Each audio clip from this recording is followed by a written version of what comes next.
Kaithal police ने भर्ती परीक्षाओं के एक और गिरोह का भंडाफोड़ किया है, जिसमें 4 लोगों को गिरफ्तार किया गया है।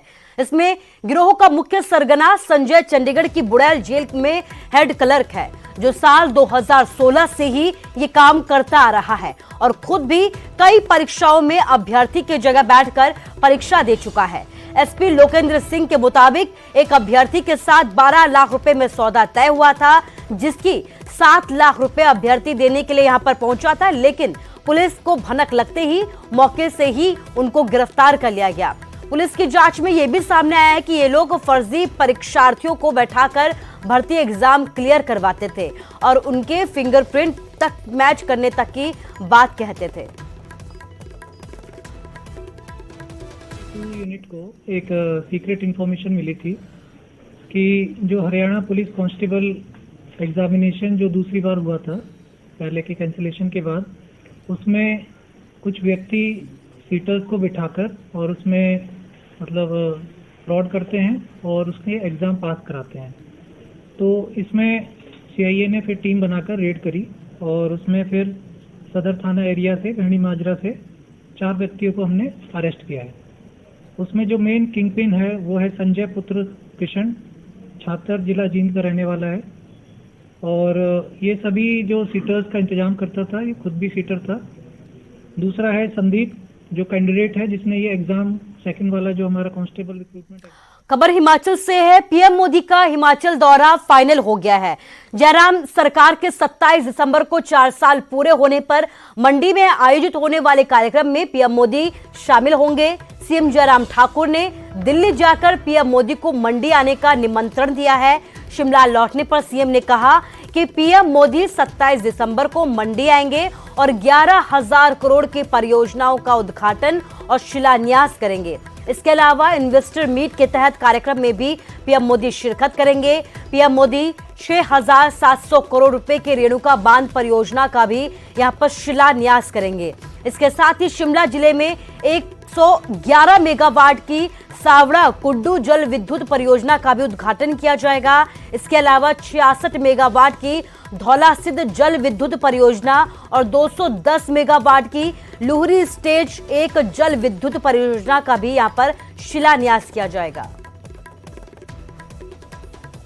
मुझे इस बात की प्रसन्नता है कि मैं प्रधानमंत्री जी को विधिवत निमंत्रण देने के लिए गया था। 27 तारीख को हमारी सरकार के 4 वर्ष पूरे हो रहे हैं और 4 वर्ष पूरे होने पर प्रधानमंत्री जी हमारे हिमाचल प्रदेश देवभूमि में आ रहे हैं। हम उनका स्वागत करेंगे और मंडी में लगभग 11,000 करोड़ रुपए के उद्घाटन रेणुका बांध का शिलान्यास हो रहा है। एक और विशेष आग्रह करने पर प्रधानमंत्री जी से बातचीत करने के पश्चात उसकी सीसीए की जो क्लियरेंस थी वो पिछली कैबिनेट में क्लियर हुई है। उसका फाउंडेशन स्टोन होगा, लूरी स्टेज 1 का फाउंडेशन स्टोन होगा, साबड़ा कुड्डू का इनॉग्रेशन होगा और उसके साथ धौला सिद्ध का फाउंडेशन स्टोन होगा। तो ये सारे टोटल प्रोजेक्ट मिला करके 11,000 करोड़ यानी कि 11,000 करोड़ रुपए की शिलान्यास और उद्घाटन के विभिन्न कार्य। दिल्ली से लौटने के बाद मुख्यमंत्री जयराम ठाकुर की अध्यक्षता में कैबिनेट की बैठक हुई। सोमवार को हुई इस बैठक में कर्मचारियों के नए वेतनमान को लेकर बड़ा फैसला किया गया। कैबिनेट ने राज्य के लगभग 2 लाख कर्मचारियों को 1 जनवरी 2016 से संशोधित वेतनमान देने का फैसला लिया है। कर्मचारियों को जनवरी 2022 का वेतन फरवरी में संशोधित वेतनमान के मुताबिक दिया जाएगा। अनुबंध कर्मचारियों का वेतन बढ़ाने का भी फैसला लिया गया है। संशोधित वेतनमान के बाद लगभग 1.5 लाख न्यू पेंशन स्कीम कर्मचारियों के एनपीए के तहत 6 साल के बकाया के रूप में सरकार के योगदान के रूप में 260 करोड़ रुपए खर्च किए जाएंगे। आज मंत्रिमंडल ने हिमाचल प्रदेश के 2 लाख सरकारी मुलाजमों को 2 लाख गवर्नमेंट एम्प्लॉयज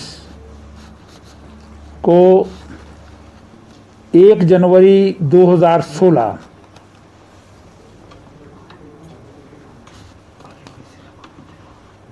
से नए वेतनमान जो है वो मंजूर किए हैं।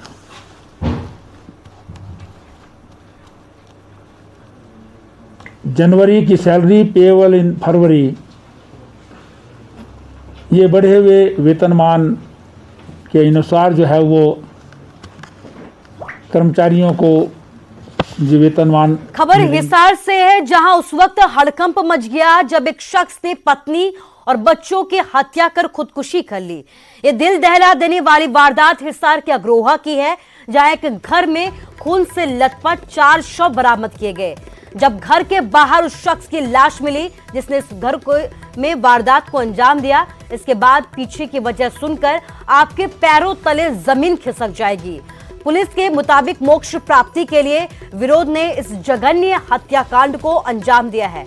विनोद की डायरी से यह पता चला है कि अब वो इस दुनिया में नहीं रहना चाहता था। उससे डर था कि उसके जाने के बाद उसकी पत्नी और उसके बच्चों का क्या होगा। यही वजह है कि उसने अपनी पत्नी, बेटा और 2 बेटियों को मौत के घाट उतार दिया और खुद भी गाड़ी के आगे कूदकर उसने अपनी जान दे दी। पुलिस के मुताबिक ऐसे लोगों की काउंसलिंग बेहद जरूरी है। जो 40 साल के थे, पेंटर का काम करते थे। अपनी बीवी 38 ईयर्स की, 2 बच्चे 14 और 12 साल की 2 बेटियां, 11 साल का बेटा। उनकी हत्या करने के बाद में खुद बरवाला और अग्रवाल रोड के ऊपर जाकर के गाड़ी के सामने कूद गए, आत्महत्या कर ली।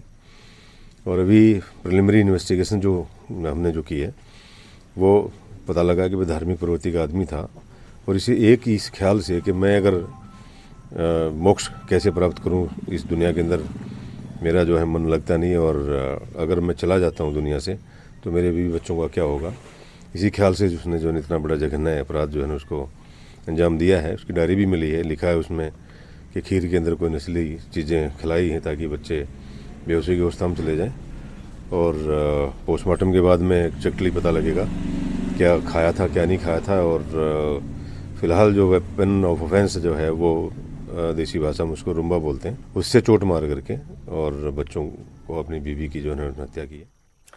खबर पलवल से है। पलवल में युवकों ने मोबाइल चोरी के शक में दोस्त की बड़ी ही बेरहमी से लाठी और डंडों से पीट कर उसकी हत्या कर दी।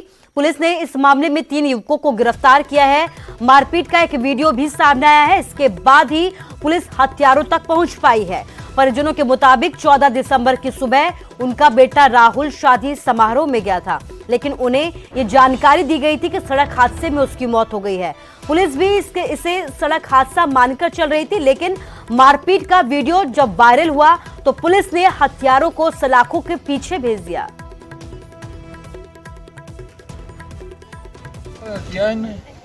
हत्या के मामले में वांछित है।